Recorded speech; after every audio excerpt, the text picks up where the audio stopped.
Bharatiya Janata party के शीर्ष नेतृत्व ने आज जिलाध्यक्षों की नई सूची जारी की है। ऐसे में गोंडा जिलाध्यक्ष के ऊपर शीर्ष नेतृत्व ने दोबारा भरोसा जताया है और यहां पर एक बार फिर जिलाध्यक्ष को कमान सौंपी है।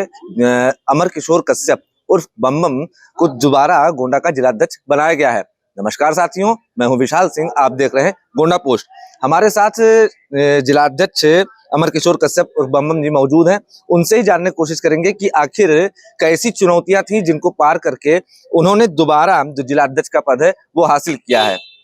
अध्यक्ष, पहले सबसे आपको बधाई। धन्यवाद।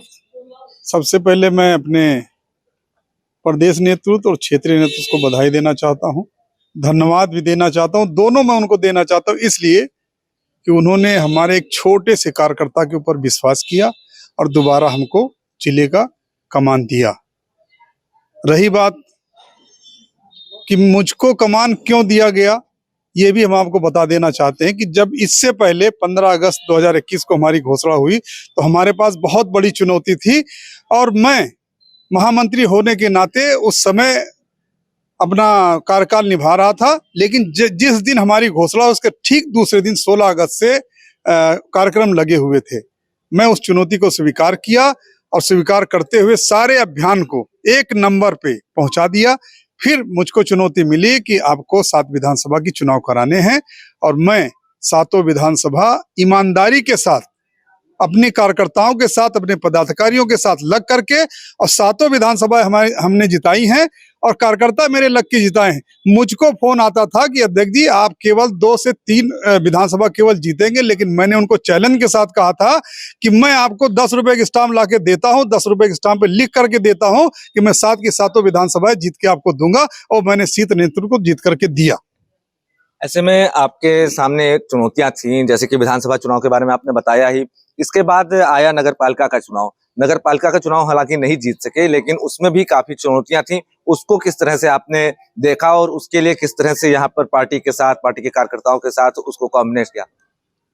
आपने उसमें एक बात कही कि नगर पालिका का चुनाव हम नहीं जीत सके। चुनाव अगर देखा जाए तो इससे पहले गोंडा में 7 नगर पालिका नगर पंचायत मिला के 7 थी। उस समय भारतीय जनता पार्टी ने 2 जीता था और मेरे कार्यकाल में 3 बढ़ गए, 10 हो गए, 7 नगर पंचायत हो गया, 3 नगर पालिकाएं हो गई। उसमें से हमने 6 जीते हैं। अब इससे बड़ी चुनौती गोंडा हम हार गए, किन्हीं कारणों से हार गए। कार्यकर्ता हो सकता है कार्यकर्ता के मन में प्रत्याशी ना अच्छा लगा हो, तो कार्यकर्ता वो तो वोटर्स और कार्यकर्ता तय करते हैं ना। पार्टी ने कार्यकर्ताओं को कैंडिडेट अच्छा दिया, लेकिन अब कार्यकर्ता के मन में नहीं भाया होगा तो वो तो मेरी गारंटी नहीं है। लेकिन मैं ये गारंटी के साथ बताता हूं कि उस समय 7 में 2 जीते थे और मैं 10 में 6 जीत के दिया हूं। इससे बड़ी चुनौती क्या हो सकती है?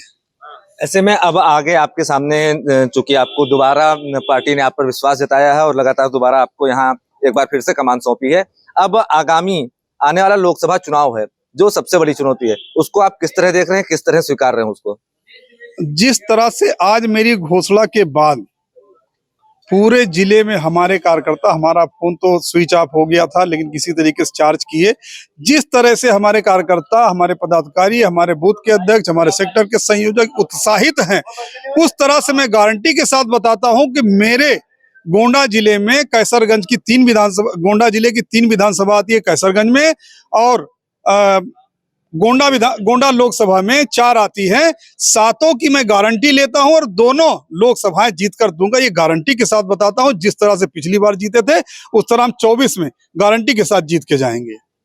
ऐसे में आपने, चूंकि आप बहुत छोटे से पदाधिकारी थे, उसके बाद पार्टी ने विश्वास जताया तो आपको जिलाध्यक्ष भी बनाया, दोबारा एक बार फिर से कमान सौंपी है। तो ऐसे ये पूरा सफर कैसा रहा, जरा उसके बारे में अनुभव साझा करिएगा या कुछ चीजें बताइएगा। अब उस अनुभव को हम क्या साझा करें। हमारे जो छोटे छोटे कार्यकर्ता हैं, मेरी उम्र लगभग 53 साल है, मेरे सामने आके 20 साल 25 साल के बच्चे जब बैठते हैं मुझसे पूछते हैं कि अध्यक्ष जी आपके पास इतना स्टेमिना कहाँ से आता है, तो मैं उन पदाधिकारियों से, उन कार्यकर्ताओं से कहता हूं कि स्टेमिना तुम ही हमारे हो। तुम जब काम करते हो तो हमारी स्टेमिना अपने आप बढ़ जाती है, हमारा ब्लड प्रेशर बढ़ जाता है। मैं अच्छा सा काम आप ही की तरह मैं भी काम करना शुरू कर देता हूं। मैं कभी पीछे नहीं रहता हूं। जब भी हमारा अभियान चल रहा था मेरा माटी मेरा देश, एक दिन में हमने 7 मंडलों में कम से कम 9 से 10 गांव का दौरा किया और 9 से 10 गांव में हमने मिट्टी बटोरी है। और जब मैं निकलता था मटकी लेकर के और कलश लेकर के चलता था तो मेरे पीछे लोग रहते थे, जबकि 7-7 मंडलों का मैंने दौरा किया है। और पीछे अगर देखिए थोड़ा सिलो चलिए, इस तरीके से लोग कहते थे। तो स्टेमिना इतना है कि हमारे कार्यकर्ताओं द्वारा हमको स्टेमिना दिया गया है, और अगर दिया गया है तो मैं पुनः अच्छे से अपने संगठन को, अपने कार्यकर्ताओं को, अपने पदाधिकारियों को मैं शीर्ष पर ले जाने का पूरा प्रयास करूंगा। ऐसे में अब लोकसभा चुनाव तो है ही है, क्योंकि वो चुनौती है, तो उसके लिए आपको बूथ स्तर के कार्यकर्ता या उससे ऊपर के कार्यकर्ता या पदाधिकारी जो हो, उनके लिए आपका क्या संदेश है कि लोकसभा चुनाव को वो किस तरह देखें और क्या तैयारियां हों उनको, कि जिससे कि भारतीय जनता पार्टी दोनों लोकसभा जीत पाए?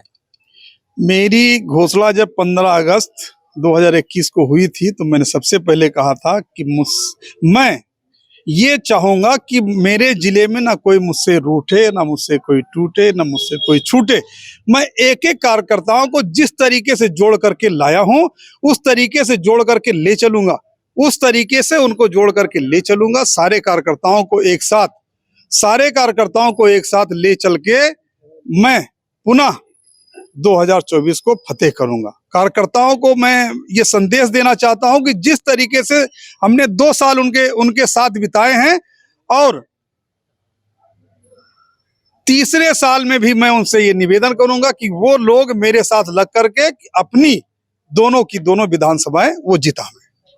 तो आप देख रहे हैं कि जिलाध्यक्ष जी को दोबारा यहाँ पार्टी के शीर्ष नेतृत्व ने एक बार फिर से कमान सौंपी है। उनको बधाई देने वालों का तांता लगा है, उन्होंने खुद इसके लिए आभार भी जताया, बधाई भी दी। अब यहाँ आप देख सकते हैं कि जिलाध्यक्ष को दोबारा यहाँ पर एक बार फिर से पार्टी ने जिस तरह शीर्ष नेतृत्व ने यहाँ भरोसा जताया है, तो कहीं ना कहीं अब उन्हें जो आगामी लोकसभा चुनाव है उसके लिए भी वो उसको चुनौती के रूप में स्वीकार कर रहे हैं। उन्होंने साफ तौर पर बताया कि कहीं ना कहीं जो उनके सामने लोकसभा की जो चुनौतियां हैं उसको वो स्वीकार कर रहे हैं, और उन्होंने इसके लिए बूथ स्तर से हर कार्यकर्ता को एक संदेश भी दिया है कि आज ही से वो लग जाएं और दोनों लोकसभा को यहां से जिताकर भारतीय जनता पार्टी की झोली में डालें।